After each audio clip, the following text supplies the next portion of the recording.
अस्सलाम वालेकुम, welcome back to my channel. I hope आप सब खैरियत से होंगे और अल्हम्दुलिल्लाह अल्लाह के फजल करम से मैं भी खैरियत से हूँ। और अल्लाह ताला से दुआ है कि अल्लाह ताला हम सबको अपने हिफ्ज़ व ईमान में रखे, आमीन सुमा आमीन। तो चलें आज का ब्लॉग स्टार्ट करते हैं।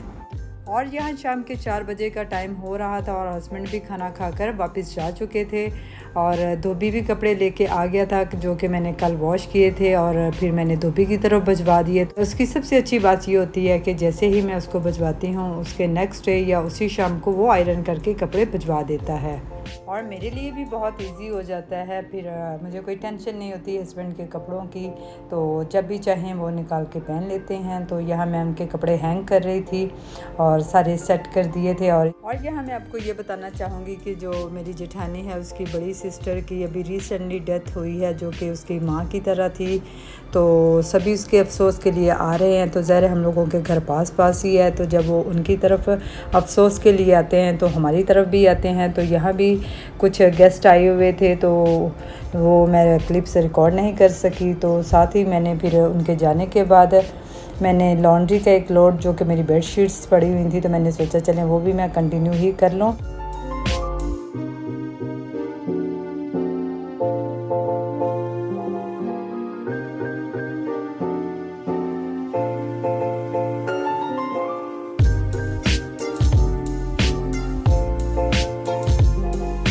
और यहाँ एक तरफ मैंने लॉन्ड्री स्टार्ट कर दी थी और दूसरी तरफ मैंने बर्तन धोना स्टार्ट कर दिए थे। जो गेस्ट आए थे तो उनके चाय पानी के बर्तन पड़े थे तो मैंने कहा चले जल्दी से मैं इनको धो लूँ ताकि फिर उलझन होती रहती है अगर पड़े रहें तो यहाँ।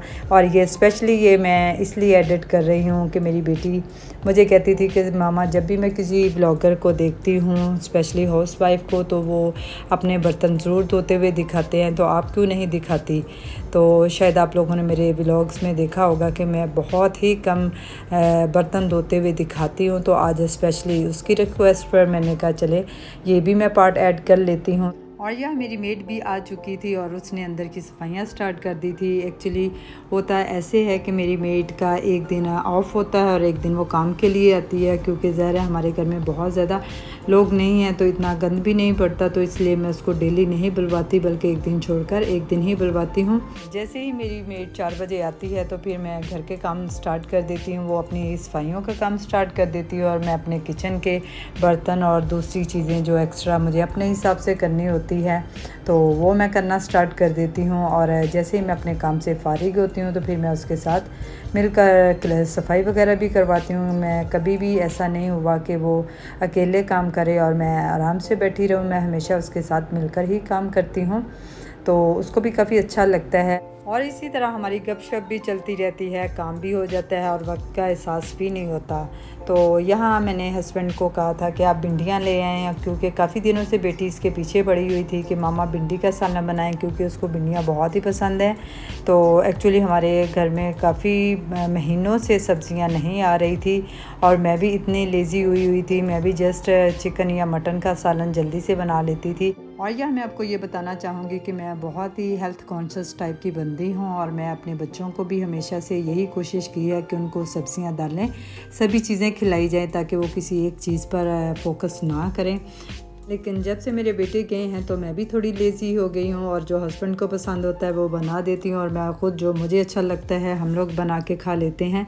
तो यह मैंने अच्छी तरह से भिंडियाँ धोकर इनको ड्रेन होने के लिए रख दिया था। आज तो मैं कुकिंग नहीं करूँगी क्योंकि मेरी कुकिंग का पैटर्न ऐसे होता है कि जिस दिन मेरी मेड का ऑफ होता है उस दिन मैं कुकिंग करती हूँ और जिस दिन मेरी मेड आती है उस दिन सिर्फ मैं उसके साथ सफाइयाँ ही करवाती हूँ। इस तरह काफ़ी अच्छे से मैनेज हो जाता है। तो यह मैंने अपने इंडोर का किचन भी अच्छी तरह से साफ़ कर लिया था।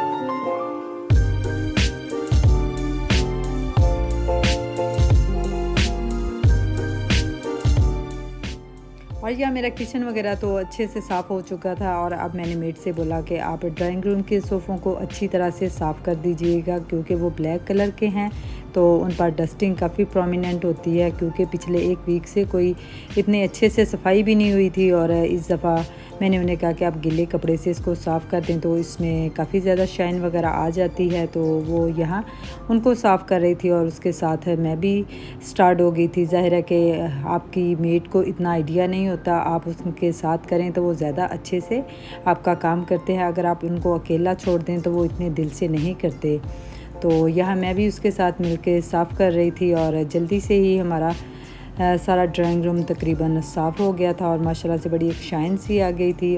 और मेरी शुरू से ये आदत है कि अगर मैं एक काम स्टार्ट करती हूँ तो उसको बहुत ही दिल से और सफाई से करती हूँ। और मुझे ये होता है कि अगर हम इस पे मेहनत कर रहे हैं तो एटलीस्ट थोड़ी सी ज़्यादा एफ़र्ट करके हम उसको अच्छे से साफ़ करें, ताकि काफ़ी टाइम तक वो नीट एंड क्लीन रहे। और मेरी कोशिश ये भी होती है कि मैं सारे काम एक साथ में ना स्टार्ट करूं, और जो भी 1-2 काम हो एटलीस्ट वो नीट एंड क्लीन हो।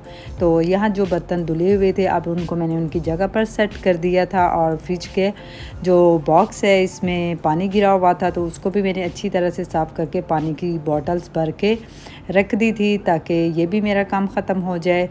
और यह मेरी मेड फ्लोर पर मॉप लगा रही थी, बाकी उसके सारे काम ख़त्म हो गए थे। अभी सिर्फ मेरे रूम का फर्नीचर की डस्टिंग बाकी थी और उसको भी थोड़ा सा डिटेल से करना था। तो मैंने कहा चले हम मिलकर सबसे एंड में कर लेंगे। मेरे रूम का फर्नीचर काफ़ी अच्छे कलर का है और उस पर इतनी डस्टिंग महसूस नहीं होती, लेकिन उसका जो डिज़ाइन है वो काफ़ी टफ़ है तो उसके अंदर काफ़ी डस्टिंग चली जाती है और उसको काफ़ी डिटेल के साथ और आराम से साफ़ करना पड़ता है। तो यहाँ हम दोनों ने मिलकर हाफ़ ऑफ करके फ़र्नीचर को जल्दी से हम लोगों ने इसकी डस्टिंग कर ली। कपड़े को मैंने गीला किया और इसके जितने भी सुराख हैं उनके अंदर तक से अच्छी तरह से सफाई की। हालांकि ये काफ़ी मुश्किल है, लेकिन थोड़ा टाइम लगा, लेकिन बहुत अच्छे से इसकी सफाई हो गई। चलें अब इससे 10-15 दिन इजीली गुजर जाएंगे। और यह मेरे काम सारे कंप्लीट हो चुके थे और काम करने के बाद बहुत ज़्यादा प्यास महसूस हुई तो मैंने गिलास भरकर पानी पिया। और क्योंकि ज़ाहिर है कि आपको अपने पानी का भी बहुत ज़्यादा ध्यान रखना चाहिए, ये आपकी बॉडी को डिहाइड्रेट नहीं होने देता। तो यहाँ अब मेरे दूध वाला भी आ गया था और मैंने दूध बॉयल होने के लिए रख दिया और साथ में मैंने चाय भी बनने के लिए रख दी। और ज़ाहिर है खाना तो हम 4 बजे ही खा लेते हैं और उसके बाद तो मैं अवॉइड करती हूँ कि ना ही खाना खाया जाए। तो यहाँ मुझे खाना तो नहीं खाना था, मैंने साथ में 2 शामी कबाब जस्ट माइक्रोवेव में मैंने इनको गरम कर लिया था और साथ में चिली गार्लिक सॉस के साथ मैंने खा लिए थे। तो ये काफ़ी स्पाइसी और आपको काफ़ी देर तक फुलफिल रखते हैं। तो साथ में मैंने चाय पी ली थी तो इससे मेरा पेट भर गया था। और जैसे कि मैं आपको पहले भी बता चुकी हूँ कि मेरी बड़ी जेठानी की सिस्टर की डेथ हो चुकी है, तो इसी सिलसिले में लोग अफसोस के लिए आ जा रहे हैं। तो यहाँ भी गेस्ट आ चुके थे तो मैंने उनसे खाने पीने का पूछा तो उन्होंने कहा कि नहीं, खाना तो हम लोग खा कर आए हैं। तो मैंने कहा ज़ाहिर ऐसे अच्छा नहीं लगता, तो फिर मैंने उनके लिए आइसक्रीम निकाल ली और उनको यहाँ मैं आइसक्रीम डालकर दे रही हूँ।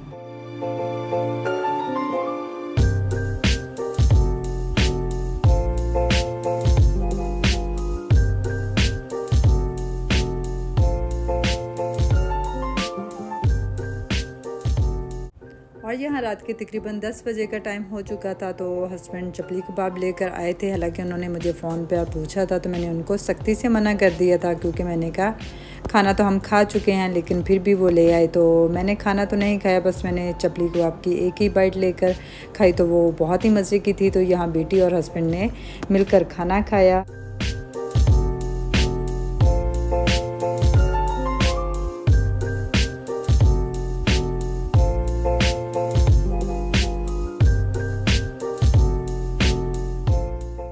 आई होप आपको आज का व्लॉग बहुत पसंद आया होगा। और अगर आप मेरे चैनल पर नए हैं तो प्लीज़ इसको लाइक शेयर सब्सक्राइब करना मत भूलिएगा। मिलते हैं एक नए व्लॉग के साथ, तब तक अपना ख्याल रखिएगा। अल्लाह हाफिज़।